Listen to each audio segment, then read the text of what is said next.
لا حول ولا قوة إلا بالله العلي العظيم. أعوذ بالله من الشيطان اللعين الرجيم. بسم الله الرحمن الرحيم. الحمد لأهله والصلاة على أهلها. أما بعد. ماہ رمضان حصول کمال اور انسان سازی کا بہترین مہینہ ہے. اس مہینے میں اگر انسان اپنے آپ کو نہ بنا سکے تو واقعاً پھر وہ کسی اور مہینے میں اپنے آپ کو نہیں بنا سکتا. خداوند عالم نے جہاں اور بہت سی مخلوقات کو خلق کیا ہے وہاں انسان کو بھی خلق کیا. دنیا کی اور تمام مخلوقات کی خلقت میں اور انسان کی خلقت میں زمین آسمان کا فرق ہے. دنیا کی جتنی بھی مخلوقات ہیں اللہ نے ان کو بنا کے پیدا کیا اور انسان کو بننے کے لیے پیدا کیا ہے. زمین بنی بنائی ہے، اس کو بنانے کی ضرورت نہیں ہے. آسمان اللہ نے بنا کے پیدا کیا، اس کو بنانے کی ضرورت نہیں ہے. چاند سورج ستارے اللہ نے بنا کے پیدا کیے، ان کو بنانے کی ضرورت نہیں ہے. اس دنیا میں اگر کسی کو بنانے اور بننے کی ضرورت ہے تو وہ ہے انسان. یہی وجہ ہے کہ جتنے انبیاء آئے، جتنے ائمہ آئے، جتنی کتابیں آسمان سے نازل ہوئیں وہ سب انسان کو بنانے کے لیے نازل ہوئیں، اور جتنے نبی اور امام آئے یہ سب کے سب انسان کو بنانے کے لیے آئے. اس کے علاوہ خداوند عالم نے اور بہت سے بننے کے اسباب پیدا کیے زمان اور مکان کے لحاظ سے، جس میں زمانے کے لحاظ سے ایک بہترین زمانہ ماہ رمضان ہے.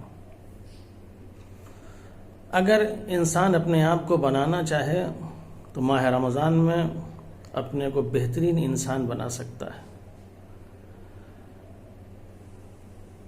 اس لیے کہ اس کے اندر بننے کی صلاحیت ہے. یہ اگر نہ بننا چاہے تو اس کی اپنی کوتاہی ہے، اس کی اپنی کمی ہے، لیکن اگر بننا چاہے تو یہ بن سکتا ہے، اس لیے کہ اللہ نے اس کے اندر ہر طرح کی صلاحیت رکھ کے اسے پیدا کیا ہے. هو الذی اخرجکم من بطون امہاتکم لا تعلمون شیئا. جب یہ انسان پیدا ہوا تو ظاہراً یہ جاہل محض تھا، اس کے پاس کچھ بھی نہیں تھا، لیکن علم حاصل کرنے کی صلاحیت اللہ نے اس کے اندر رکھی. کوئی یہ نہیں کہہ سکتا کہ میں علم کیسے حاصل کروں، اللہ نے اس کے اندر رکھی ہے. کوئی یہ نہیں کہہ سکتا میں شجاع اور بہادر کیسے بنوں، اللہ نے قوت و طاقت حاصل کرنے کی صلاحیت اس کے اندر رکھی ہے. کوئی یہ نہیں کہہ سکتا کہ میں ایک عابد اور زاہد انسان کیسے بنوں، اللہ نے اس کے اندر عبادت کرنے کی صلاحیت اور زہد اختیار کرنے کی صلاحیت رکھی ہے. چاہے تو وہ زاہد بھی بن سکتا ہے، چاہے تو وہ عابد بھی بن سکتا ہے، اور بننے والے بنے، ان کو خطاب بھی دیا گیا. یہ زین العابدین ہیں، یہ سید الساجدین ہیں، یہ امیر المومنین ہیں، سارے لقب دیے گئے. ان لوگوں نے اپنے آپ کو اس طریقے سے لوگوں کے سامنے پیش کیا تو لوگوں نے دیکھ کے ان کو خود کہنا شروع کر دیا واقعاً یہ زین العابدین ہیں، یہ سید الساجدین ہیں. ہر طرح کی صلاحیت ایک انسان کے اندر ہوتی ہے. جس طریقے سے کسی بھی چیز کا آپ دانہ لے لیجئے، مثلا گیہوں کا دانہ ہے. گیہوں کا دانہ جب ہم اسے دیکھتے ہیں تو بالفعل ہمیں اس میں کسی طرح کی کوئی صلاحیت نظر نہیں آتی، ہمیں ایک دانہ نظر آتا ہے، مگر بالقوا خلقت تکوینی کے اعتبار سے اگر آپ دیکھیے تو خداوند عالم نے اس کے اندر پودا بننے کی بھی صلاحیت رکھی ہے، پھولنے کی بھی صلاحیت رکھی ہے، پھلنے کی بھی صلاحیت رکھی ہے، ہر طرح کی صلاحیت موجود ہے. لیکن یہ پھلنے پھولنے اور پودا بننے کی صلاحیت موقوف ہے ایک ماہر کسان کے اوپر.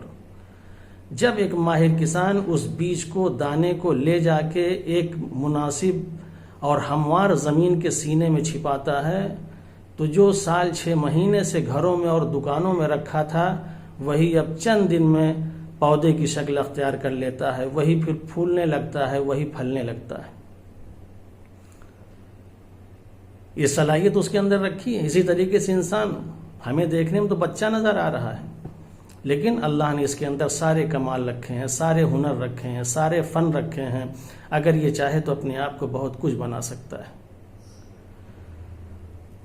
خداوند عالم کا بہت بڑا کرم ہے اور بہت بڑا احسان ہے کہ اس نے ایک مرتبہ پھر ہمیں ماہ رمضان جیسا موقع دیا ہے۔ یہ فضا ماہ رمضان کی ایسی فضا ہے کہ جس میں انسان اپنے آپ کو بہت آسانی کے ساتھ بنا سکتا ہے۔ یہ انسان کے ساتھ بہت سازگار ہے، انسان بننے کی فضا۔ دیکھیں، ہر چیز کی ایک فضا اور ہر چیز کا ایک موسم ہوتا ہے۔ مثلا بہت سی فصلیں ہیں، ہر فصل کا اپنا ایک موسم ہے۔ کچھ چیزیں گرمیوں میں ہوتی ہیں، کچھ چیزیں سردی میں ہوتی ہیں۔ جو فصل گرمی میں ہوتی ہے، سردی میں اگانا ان کا بہت مشکل ہوتا ہے، اور جو سردی میں ہوتی ہیں، گرمی میں ان کا اگانا بہت مشکل ہوتا ہے۔ موسم کے اعتبار سے فصل ہوتی ہے، موسم کے اعتبار سے اس میں لذت اور مزہ ہوتا ہے۔ بے موسم اگر کوئی چیز اگائی جائے، بے موسم اگر کوئی فصل جو ہے اگائی جائے، تو نہ اس میں وہ لذت ہوگی، نہ وہ مزہ ہوگا، اور نہ وہ مقدار ہوگی، اور نہ وہ کیفیت ہوگی جو ایک فصل میں ہونا چاہیے۔ گیہوں اس کی اپنی ایک فصل ہے، اس کا ایک موسم ہے۔ چاول اس کا اپنا ایک موسم ہے۔ سیب اس کا اپنا ایک موسم ہے۔ آم اس کا اپنا ایک موسم ہے۔ یہ جتنے ہیں سب کا اپنا ایک موسم ہوتا ہے۔ موسم کے لحاظ سے اس میں لذت اور کیفیت اور کمال پایا جاتا ہے۔ انسان کے کمال حاصل کرنے کا اور رشد و نمو کا جو بہترین مہینہ ہے وہ ماہ رمضان ہے۔ جس طریقے سے امام باقر علیہ السلام نے فرمایا، ہر چیز کی ایک بہار ہے، اور ماہ رمضان بہار قرآن مجید کے لیے ہے، یعنی قرآن مجید کی بہار ماہ رمضان ہے۔ جس طریقے سے قرآن مجید کی بہار ماہ رمضان ہے، اسی طریقے سے انسان کے دلوں اور انسان کے نفوس کے تزکیے کا بہترین زمانہ ماہ رمضان ہے۔ جتنی تیزی کے ساتھ انسان کے نفس کا تزکیہ اس مہینے میں ہو سکتا ہے، اتنی تیزی کے ساتھ کسی اور مہینے میں نہیں ہو سکتا۔ جتنی تیزی کے ساتھ قلوب کی پرورش، دلوں کی تربیت اس مہینے میں ہو سکتی ہے، کسی اور مہینے میں نہیں ہو سکتی۔ دیکھیں، پودے، بہت سے پودے آپ دیکھے ہوں گے، سال بھر وہ لگے رہتے ہیں، لیکن نہ وہ بڑھتے ہیں، نہ اس میں وہ رشد نظر آتی ہے، نہ اس میں نمو نظر آتی ہے۔ ایک جیسے ہوتے ہیں، وہ بڑھتے ہی نہیں، چاہے اس میں پانی آپ روز ڈالتے رہیں، سال بھر میں 1 انچ بھی نہیں بڑھتا۔ لیکن وہی پودے جو سال بھر نہیں بڑھتے، پانی دینے کے باوجود بھی، وہی جب فصل بہار آتی ہے تو سوکھے ہوئے درخت بھی ہرے بھرے ہونے لگتے ہیں۔ جو سال بھر میں 1 انچ بھی نہیں بڑھتے، وہ فصل بہار میں اتنی تیزی کے ساتھ بڑھ جاتے ہیں کہ پورے پورے پودے اور پورے پورے درخت کی شکل میں وہ نظر آتے ہیں۔ تو فصل بہار ایک ایسا موسم ہوتا ہے کہ جس میں پودوں کی رشد بڑھ جاتی ہے، جس میں پودے تیزی کے ساتھ بڑھنا شروع ہو جاتے ہیں۔ اسی طریقے سے انسان کے لیے جو خداوند عالم نے بڑھنے اور تربیت اور کمال حاصل کرنے کا موسم قرار دیا ہے، وہ ہے ماہ رمضان۔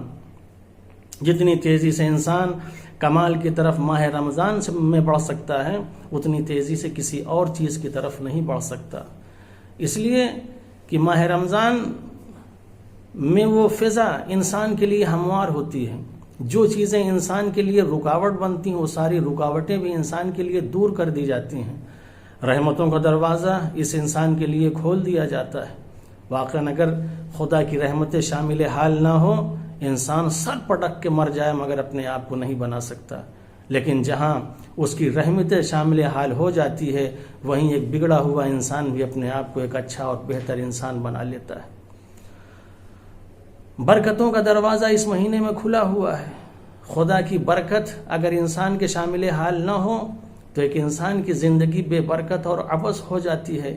انسان ہر طرح کی کوشش، ہر طرح کا جتن کر لے، مگر کبھی اس کی زندگی میں، کبھی اس کے مال میں، کبھی اس کی زندگی میں کسی طرح کی کوئی برکت نظر نہیں آئے گی. لیکن جہاں خدا کی توفیق شامل حال ہو جاتی ہے وہیں انسان پھر آگے بڑھنے لگتا ہے. برکتوں کا دروازہ کھلا ہوا ہے. مغفرت کا دروازہ اس مہینے میں اللہ نے کھول دیا ہے. آؤ توبہ کرو، استغفار کرو، توبوا الی اللہ، اپنے خدا کی طرف پلٹ کے آؤ. ہم نے مغفرت کا دروازہ کھول دیا ہے، تم توبہ اور استغفار کرو، ہم تمہارے توبہ اور استغفار کو قبول کریں گے. دنیا میں سب سے بڑا عذاب اگر کوئی ہے تو ایک گنہگار انسان کے لیے کہ خداوند عالم اس کی مغفرت نہ کرے، اس کو اس کے حال پر چھوڑ دے. وہ انسان مر جائے گا، وہ انسان جیتے جیتے مر جائے گا، وہ انسان ختم ہو جائے گا. لیکن خداوند عالم کا کرم ہے کہ اس نے مغفرتوں کے دروازے ہمارے لیے کھول دیے. یہ سارے راستے ہمارے لیے ہموار کر دیے ہیں. رحمتوں کا بھی دروازہ کھلا ہے، مغفرتوں کا بھی دروازہ کھلا ہے، برکتوں کا بھی دروازہ کھلا ہوا ہے، جنت کے دروازے اس نے کھول دیے ہیں. سب دروازے اس نے ہمارے لیے کھول دیے ہیں. اور ایک چیز جو ہماری زندگی میں کمال حاصل کرنے کے لیے رکاوٹ بنتی ہے وہ ہے شیطان. اور خداوند عالم نے اس مہینے میں شیطان کو قید کر دیا ہے. شیطان کے پیروں میں بیڑیاں ڈال دی ہیں. اب اس سے بہتر انسان کے لیے اور موقع کون سا ہو سکتا ہے جہاں شیطان کو اللہ نے قید کر دیا ہو، جس نے قسم کھائی ہو کہ ہم اس کو بہکائیں گے، ہم اس کو گمراہ کریں گے، ہم صراط مستقیم پر چلنے نہیں دیں گے. جب اللہ نے اسی کو قید کر دیا تو صراط مستقیم بھی ہمارے لیے کھلا ہوا ہے، جنت کے دروازے بھی ہمارے لیے کھلے ہوئے ہیں، اچھائیوں کے راستے بھی ہمارے لیے کھلے ہوئے ہیں، سارے راستے کھلے ہوئے ہیں. جتنے کمال کے راستے چاہیں ہم اس مہینے میں طے کریں. اس لیے کہ شیطان کو اللہ نے اسیر کر دیا ہے، شیطان کو اللہ نے قید کر دیا ہے. تو جو چیزیں ہمارے لیے رکاوٹ بن رہی تھیں ان کو بھی ختم کر دیا ہے. جو ہمارے لیے درکار تھیں آگے بڑھنے کے لیے اللہ نے وہ فضا بھی ہمارے لیے ہموار کر دی ہے. ماہ رمضان دیکھیے کیسا بابرکت مہینہ ہے. اس مہینے میں مسجدیں کس طریقے سے آباد رہتی ہیں، قرآن مجید کی تلاوت کس انداز سے ہوتی ہے، ہر طرف دینی فضا، دینی ماحول، اسلامی ماحول. نماز نہ پڑھنے والا بھی اس مہینے میں نماز پڑھتا ہے، قرآن کی تلاوت نہ کرنے والا بھی اس مہینے میں قرآن مجید کی تلاوت کرتا ہے. گھر میں بالکل دینی اور اسلامی ماحول ہوتا ہے. ایسی فضا میں، ایسے ماحول میں اور ایسی مبارک اور بابرکت مہینے میں انسان اپنے آپ کو اگر نہ بنا سکے، اپنی شخصیت کو نہ آراستہ کر سکے تو پھر اس کے لیے دوسرا موقع آنا یہ بہت مشکل ہے.